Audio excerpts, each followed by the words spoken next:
And hello everybody, welcome back to the channel. Guys, I've got a must-watch for you today, and I do suggest you watch this clip that I'm going to show you right to the very end, as it really does just show that David Lammy's new jury trial reforms are completely pointless, and actually they don't do anything to cut the backlog whatsoever. That's all we've heard from this guy over the last 36 hours, is that they're bringing these new reforms in so that they can cut the backlog and get justice for the victims at play here. However, this barrister we're about to listen to, who's actually got experience with inside the courts and actually carrying out these proceedings, says it will do absolutely nothing. And again, I suggest and implore you to watch right to the very end, guys. But as always, please do hit the like button and hit the subscribe button for more.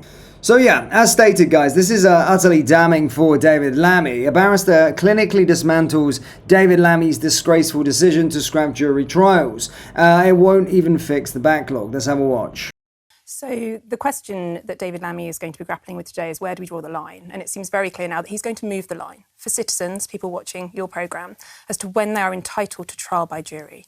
Now, in my view, if somebody is going to lose their liberty for a significant period of time, lose their job, potentially lose their family, lose their ability to travel, lose their good name, these are serious offences. And David Lammy has done the media round this morning speaking about people pinching bicycles and nicking phones and juxtaposing those against rape victims. And that's a very effective strategy. He could come and do my job and be very persuasive, I'm sure. But I conduct rape trials almost every day of my working life, and I see the real delays. And I've never seen a rape trial held up by somebody who's pinched a bicycle. I know what the real delays are. I know where the real remedies lie. And so do the criminal bar, and so do the judges. And we've liaised with Sir Brian Leveson, and we've liaised with the government. Who has been doing a big inquiry Yes. into all of this. Yeah. And the question really that I pose to David Lammy is that if he went to the Christmas party tomorrow and was wrongly accused of sexual assault, and that's an either-way offence. It's not an either-way offence that he's giving as an example, because it's a difficult one. Would he be happy to be tried by a single judge sitting alone and not 12 people with diverse opinions and diverse backgrounds? Because our judiciary are brilliant. They are great lawyers and they are public-spirited people. But I'm afraid to say they're not special at deciding facts.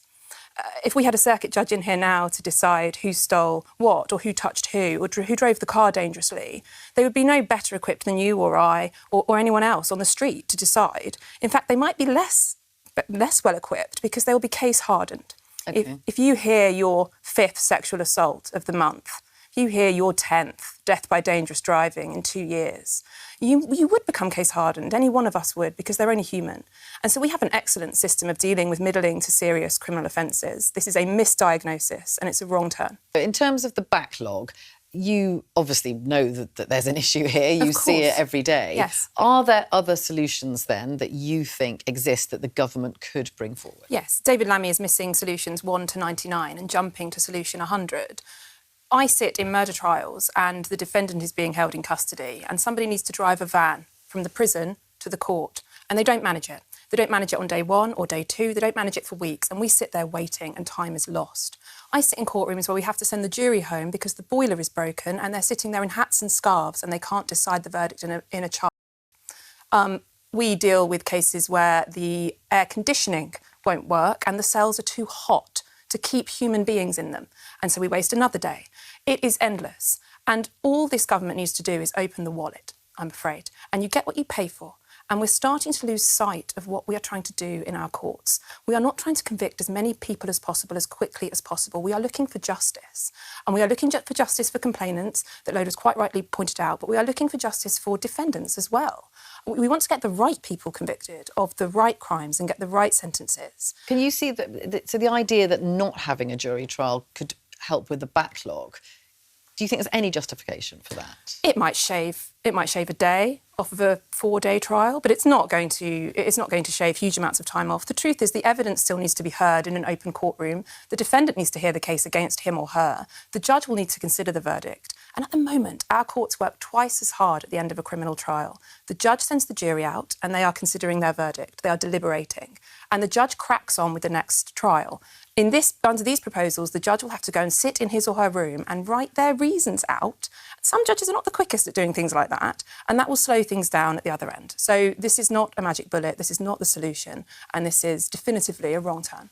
Now, this is something that's all too familiar. I think that was very powerful there. And one thing there, which I'm taking away from this lady, and she's absolutely right with what she's saying, she has far more experience in this field than any of us watching or any of us talking about this. She lives it. She lives it every single day. And said that there's, 1 to 99. There's 99 other ways that they can cut the backlog without going to leader 100. And that's essentially what she's saying about David Lammy. This is the Labour government not listening to the people that are sort of qualified, that are living the experience. And this is something that we see all too often with this Labour Party when they're going about making decisions. Now, again, we can always hark back to the sort of digital ID.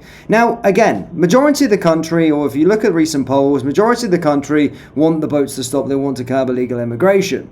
And they look at their sort of stuff that they could do to stop illegal immigration and do absolutely everything other, like kind of meaningless things that don't actually do it before actually tackling with the main issue. You've just heard there from a barrister herself who's living and breathing it, saying that they need to get their wallet out. There is not enough spending in the court system. She's just listed countless examples as to why there is a current backlog UK justice system.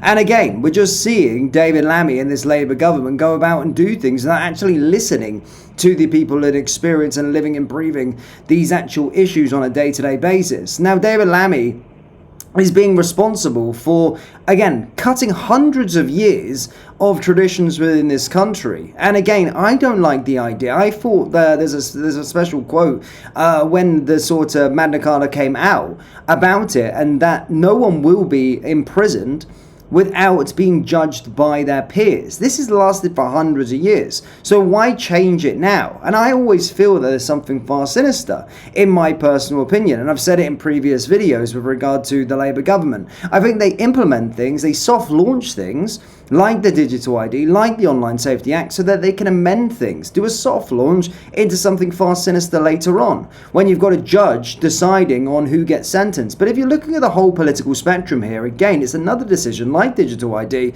that Labour aren't reading the room.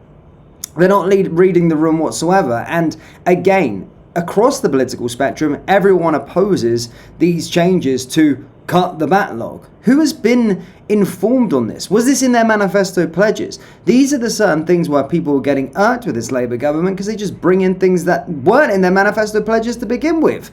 They just make things up and guise it as doing something for victims. If they really cared about victims, then the grooming gang trial would, the grooming gang inquiry would be ongoing right now with no delays. I think that's been 3 or 4 months, so they can't be saying that they care about the victims, so to speak. It's something far sinister, in my personal opinion, with regard to Labour and the way that they carry things out. But guys, do let me know your thoughts on that clip down there in the comment section below. And yeah, do let me know your thoughts on Lammy's jury trial reforms. Hit like, hit subscribe, and I'll see you all in the next one. Take care. Peace.